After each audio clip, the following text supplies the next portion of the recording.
안녕하세요. 완전올릭입니다. 대부업체에서 대출을 받는다고 하면 어떤 생각이 드시나요? 신용점수가 떨어질 것 같다. 금리가 너무 비쌀 것 같다.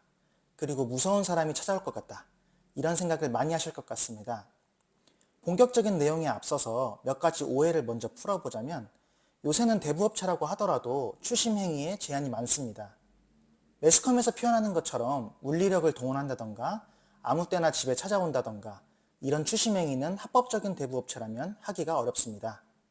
한국대부금융협회라든지 금감원을 통해서 신고를 할 수도 있고 과거에 있었던 부작용들 때문에 채무자들을 보호하는 장치들이 잘 갖춰져 있기 때문입니다. 혹시라도 대부업체 입장에서 불미스러운 일들로 민원이 들어온다면 과태료나 심하게는 형사처벌도 받을 수 있는 만큼 이런 과도한 추심 행위는 점차 사라져가는 게 맞다고 보시면 됩니다. 특히나 최근 대부업을 시작하시는 분들은 연령대도 많이 낮아지고 있는 추세이며 본인들 스스로가 돈놀이하는 사채꾼이 아니라 일종의 금융업을 하는 사람이라고 인식을 하고 있기 때문에 과거 깡패나 조폭 이런 형님들과는 결이 다르기 때문에 합법적으로 운영한다는 자부심을 가지고 대부업을 하고 있습니다. 다음으로는 신용점수 문제입니다. 이 부분을 자세하게 말씀드리게 맞는 것인지는 잘 모르겠지만 대략적으로 좀 말씀을 드려보겠습니다. 대부업체는 크게 두 군데 기관에 등록이 됩니다. 하나는 지자체에 등록된 대부업체이고 다른 하나는 금융위원회, 즉 금감원에 등록된 대부업체입니다. 후자인 금감원에 등록된 대부업체의 경우 신용대출이라든지 담보대출이라든지 대출을 받게 되면 우리가 생각하는 대로 신용점수가 많이 낮아지게 됩니다. 그 이유는 금감원 등록 대부업체의 경우 신용전산망에 대출 이력을 등재하게 되어 있어서 대출 정보가 등재되고 나면 신용조회 기관이라든지 은행 등 금융기관에서 대부업체로 받은 대출 내역이 조회가 가능해집니다. 1금융권이나 2금융권이 아닌 대부업체로부터 대출을 받았으니까 신용점수가 떨어질 수밖에 없는 구조인 거죠. 반대로 지자체에 등록된 대부업체 같은 경우는 신용전산망에 대출 이력이 등재가 되지 않습니다.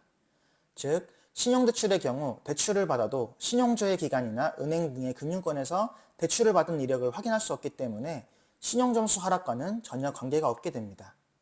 담보대출도 마찬가지인데요. 역시나 대출받은 이력이 남아있지 않기 때문에 신용점수 하락은 일어나지 않습니다.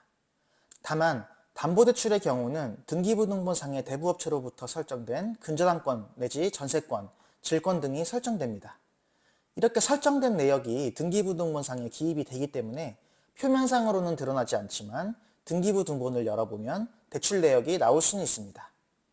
그리고 대출이 상환된 이후에도 등기부등본에는 빨간 줄이 그어질 뿐이지 아예 이력 자체가 사라지는 것은 아니기 때문에 흔적 정도는 남을 수는 있지만 이 역시도 신용점수와는 관계가 없습니다.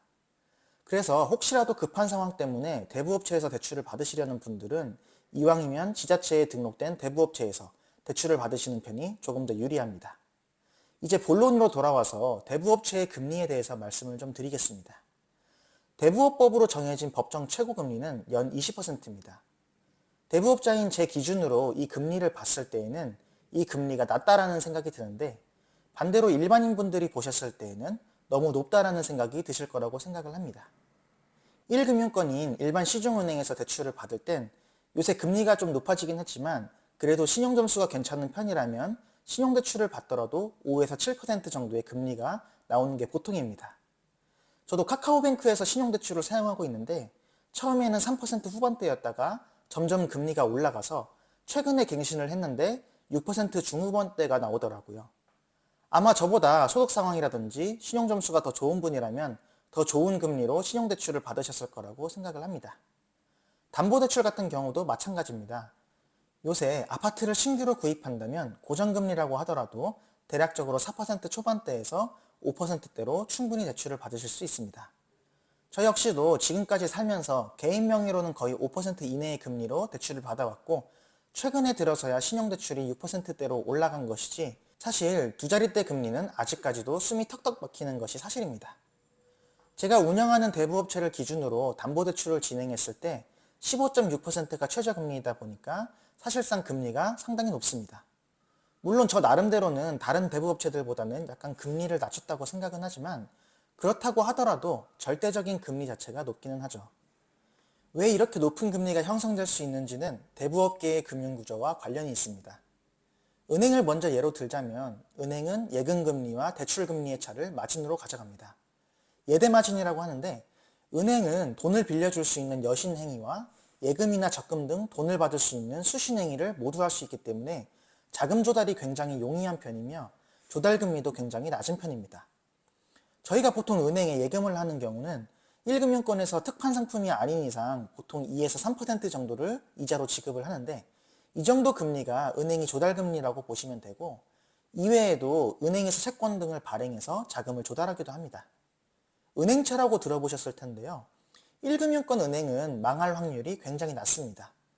망할 확률이 낮은 은행에서 발행한 채권은 그만큼 안전하다는 것을 뜻하기 때문에 은행에서 발행하는 은행채는 지급되는 이자가 굉장히 저렴합니다. 즉, 채권을 통해서 자금을 조달할 때도 낮은 금리로 자금 조달이 가능하다는 뜻이죠. 이렇게 저렴하게 자금을 조달하는 데다가 보통 1금융권이 담보를 잡고 대출을 나갈 때는 후순위가 아닌 선순위를 담보를 잡고 안전한 범위 내에서 LTV를 설정해서 대출을 진행하게 됩니다.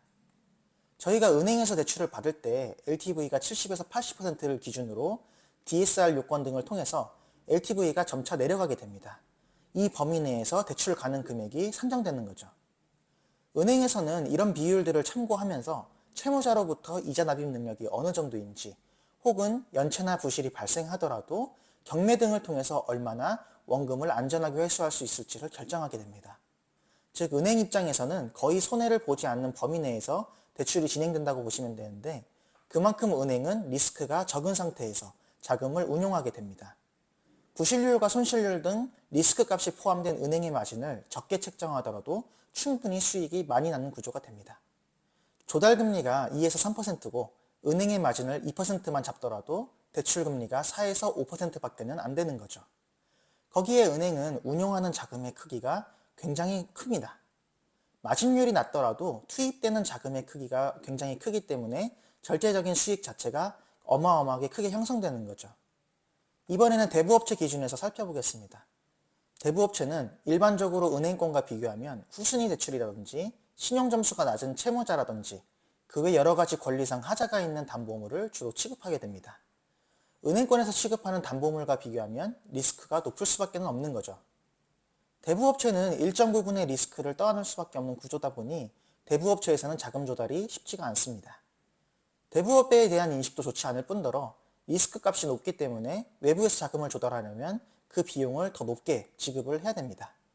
거기에 대부업체는 예금 등의 수신이 불가능한 구조다 보니까 자금 확보가 더 어려운 측면도 있습니다.